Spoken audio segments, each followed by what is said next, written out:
নমস্কার বন্ধুরা, জয় শ্রী রাধে। আপনাদের সবাইকে স্বাগত জানাই আমার সাপ্তাহিক রাশিফলে, যেখানে আমরা আলোচনা করতে চলেছি মিথুন রাশি এবং মিথুন লগ্ন নিয়ে।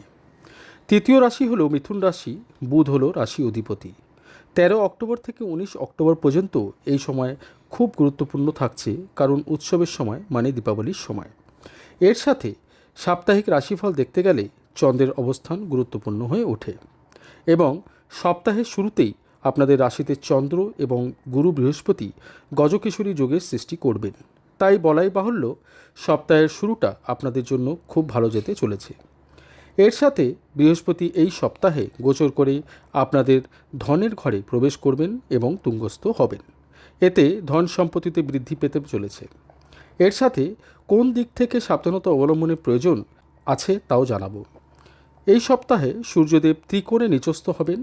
তাহলে চলুন বিশদে আলোচনা করা যাক। সবার প্রথম স্বাস্থ্যের বিষয়ে বলতে গেলে স্বাস্থ্য সংক্রান্ত সমস্যায় বেশিরভাগ জাতক জাতিকারা কষ্ট পাচ্ছেন।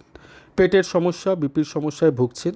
দেখুন, সূর্য নিচস্থ হয়ে যাওয়ায় স্বাস্থ্যের উপর বিশেষ ধ্যান দেওয়ার প্রয়োজন আছে। 17, 18 এবং 19 তারিখ স্বাস্থ্যের দিক থেকে বিশেষ সচেতন থাকবেন। ইমিউনিটি কমতে পারে, ওভারথিঙ্কিং, ডিপ্রেশন আদির সমস্যায় ভুগতে পারেন। সেই সাথে কেতু আপনাদের পরাক্রমভাবে রয়েছে, তাই মনে কিছুটা ভয়ভীতির সৃষ্টি হতে পারে। অপ্রয়োজনীয় যাত্রা এড়িয়ে যাবেন এই সপ্তাহে। দেখুন, এগুলো গ্রহের গোচরের দিক থেকে বলা হচ্ছে। এর সাথে আপনাদের ব্যক্তিগত জন্মছকের উপর অনেকটা নির্ভর করবে। এটা একটা রাশিভিত্তিক জেনারেল প্রেডিকশন।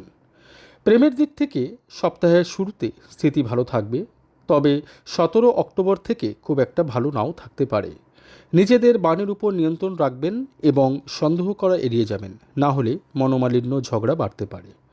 বৈবাহিক জীবনের বিষয়ে বলতে গেলে সপ্তমের অধিপতি গুরু রাশিতে রয়েছেন এবং সপ্তমের দৃষ্টি দিচ্ছেন, কিন্তু 18 অক্টোবর গুরু গোচরের পর থেকে আত্মীয়দের হস্তক্ষেপ আপনাদের ম্যারিড লাইফে পড়তে পারে।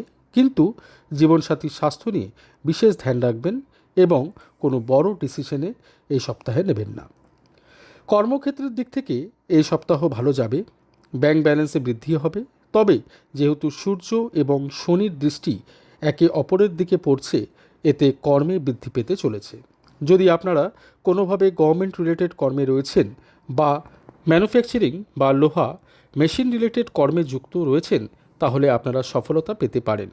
কিন্তু 17 অক্টোবরের পর থেকে সূর্য নিচস্থ হবে, এতে গভর্নমেন্ট রিলেটেড কর্মে দেরি হতে পারে বা কোনো সমস্যা সেখানে সৃষ্টি হতে পারে। কিন্তু ধনসম্পত্তির বড় যোগের সৃষ্টি হচ্ছে, কারণ বৃহস্পতি আপনাদের কর্মক্ষেত্রে ব্যবসার অধিপতি, আবার আপনাদের দাম্পত্য জীবনের অধিপতি। তিনি এবারে তুঙ্গস্থ হবেন এবং ধনের ঘরে গোচর করবেন।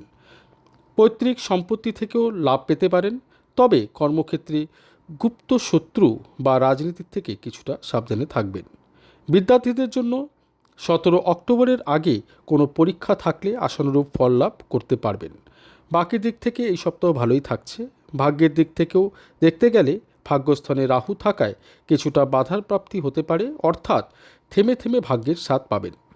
17 অক্টোবরের পরের থেকে সূর্য নিচস্থ হওয়ায় ভাগ্যের দিক থেকে সমস্যা হতে পারে। চন্দ্রের স্থিতিও সপ্তাহের শেষের দিকে ভালো থাকছে না, তাই ভাগ্য রিলেটেড কোনো কার্য করার থাকলে সপ্তাহের শুরুর দিকেই করবেন। আধ্যাত্মিকতার দিক থেকে এই সপ্তাহে ভালো থাকবে। বাড়িতে কোনো শুভ কাজ বা পূজা হতে পারে। উপায়ের বিষয়ে বলতে গেলে গোমাতার সেবা করতে পারেন, বিশেষ করে বুধবার গণেশজির আরাধনা করতে পারেন। তাহলে আজকের এই আলোচনা এখানেই সমাপ্ত করলাম। সবাই সুস্থ থাকুন, ভালো থাকুন। ধন্যবাদ।